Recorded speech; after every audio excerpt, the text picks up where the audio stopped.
Hello everyone. तो इस video में हम लोग डिस्कस करने वाले हैं SCERT के क्लास 7 के हिस्ट्री के बुक्स।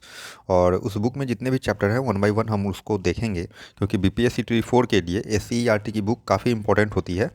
तो हम सबसे पहले डिस्कस करने वाले हैं सबसे छोटा चैप्टर, हमारे इतिहासकार, जो कि क्लास 7 हिस्ट्री का है। और इस चैप्टर में हम लोग दो इतिहासकारों के बारे में पढ़ेंगे जो हमारे क्षेत्र से संबंधित है। पहला है सर यदुनाथ सरकार। सर यदुनाथ सरकार का जो टेन्योर है वो 1870 से 1958 का है। और यदुनाथ सरकार एक सजग एवं सुलझे हुए इतिहासकार थे। मुगल कालीन इतिहास लेखन के क्षेत्र में उनके योगदान को उनकी मौलिकता के कारण आज भी प्रासंगिक माना जाता है। तो हम किसकी बात कर रहे हैं? यदुनाथ सरकार की बात कर रहे हैं। आगे हम उनके शिक्षा को देखते हैं कि उनकी जीवन में वो शिक्षा कहाँ से हासिल करते हैं। तो उच्च शिक्षा प्राप्त करने के बाद उन्होंने पटना कॉलेज के इतिहास विभाग में प्राध्यापक के पद को सुशोभित किया और अंततः 1923 ईस्वी में विभागाध्यक्ष भी बने। 1926 में अवकाश ग्रहण करने के बाद वे लगातार शोध कार्यों में लगे रहे। अब हम लोग एग्जामिनेशन पॉइंट ऑफ व्यू से देख रहे हैं तो कुछ इंपॉर्टेंट पहलू और भी देख लेते हैं इनके जीवन से जुड़ा हुआ, कि प्रोफेसर सरकार कई संस्थाओं के सदस्य भी रहे हैं। इन्हें ढाका तथा पटना विश्वविद्यालय से डिलीट की मानद उपाधि भी मिली। इनके कलकत्ता आवास को टीबी हॉस्पिटल के लिए दान कर दिया गया था, लेकिन किसी वजह से अस्पताल नहीं बनने के कारण वहाँ तत्कालीन केंद्रीय शिक्षा मंत्री नूरुल हसन की पहल पर समाज विज्ञान अध्ययन केंद्र खोला गया। तो ये था उनके घर से संबंधित इन्फॉर्मेशन। आगे हम लोग देखेंगे, इन्होंने इतिहास लेखन के मुख्य विषय के रूप में औरंगजेब को चुना।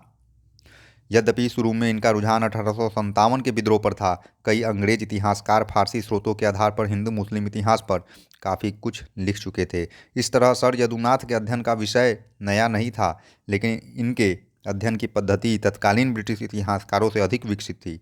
इन्होंने औरंगजेब का इतिहास 5 खंडों में लिखा, बड़ा इंपॉर्टेंट है, याद रखिएगा। और इसे लिखने में करीब 25 वर्ष का समय इन्हें लगा।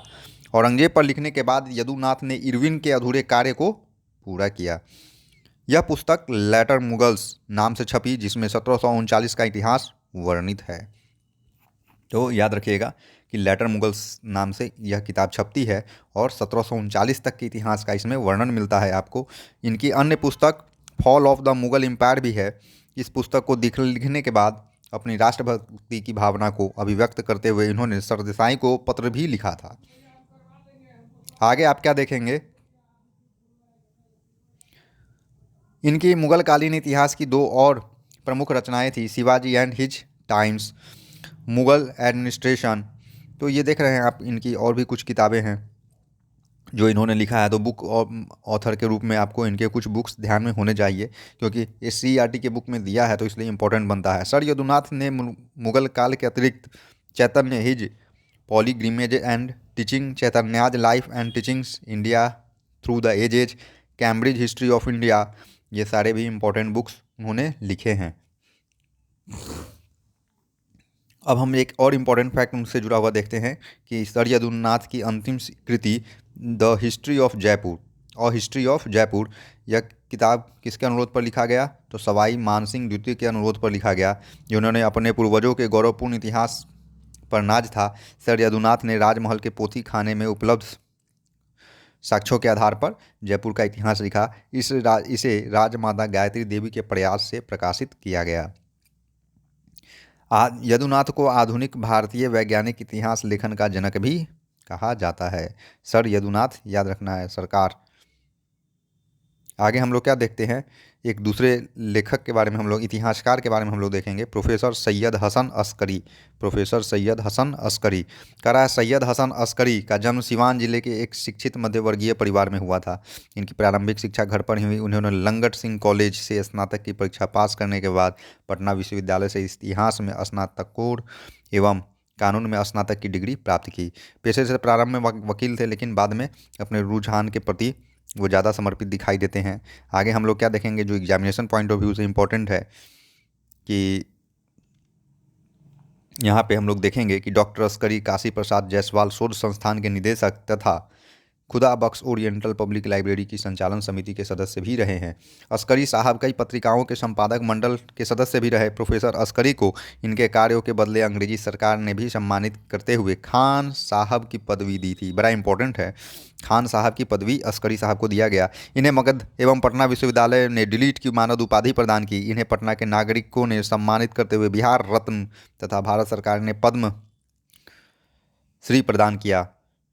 भारतीय इतिहास कांग्रेस ने भी इन्हें वैज्ञानिक एवं धर्मनिरपेक्ष इतिहास लेखन के लिए विशेष रूप से सम्मानित किया। इन्हें भारत में 3 राष्ट्रपति से सम्मानित होने का गौरव प्राप्त है। आगे हम लोग क्या देखेंगे इनके बुक्स के बारे में कि कॉम्प्रिहेंसिव हिस्ट्री ऑफ बिहार के अतिरिक्त उन्होंने अन्य 2 पुस्तकें का भी संपादन किया था। याद रखिएगा, comprehensive history of Bihar Askari साहब के नाम है, और इसके अलावा ये 2 बुक लिए हैं। तो एक ही बुक का बारे में मेंशन है तो हमको याद रहना चाहिए। कॉम्प्रिहेंसिव हिस्ट्री ऑफ बिहार किसने लिखा है? तो अस्करी साहब ने लिखा है।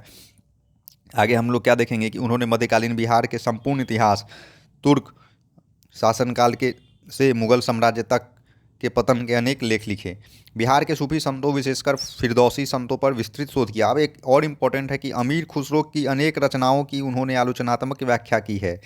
तो याद रखना है कि अमीर खुसरो के लेखों पर आलोचनात्मक विचार रखने वाला लेखक कौन है, इतिहासकार कौन है? तो आपको याद रखना है अस्करी भाई हैं। ओके, तो ये था हमारा चैप्टर 10। आगे के लिए आप चैनल को सब्सक्राइब कीजिए, वीडियो को लाइक कीजिए। Thank you.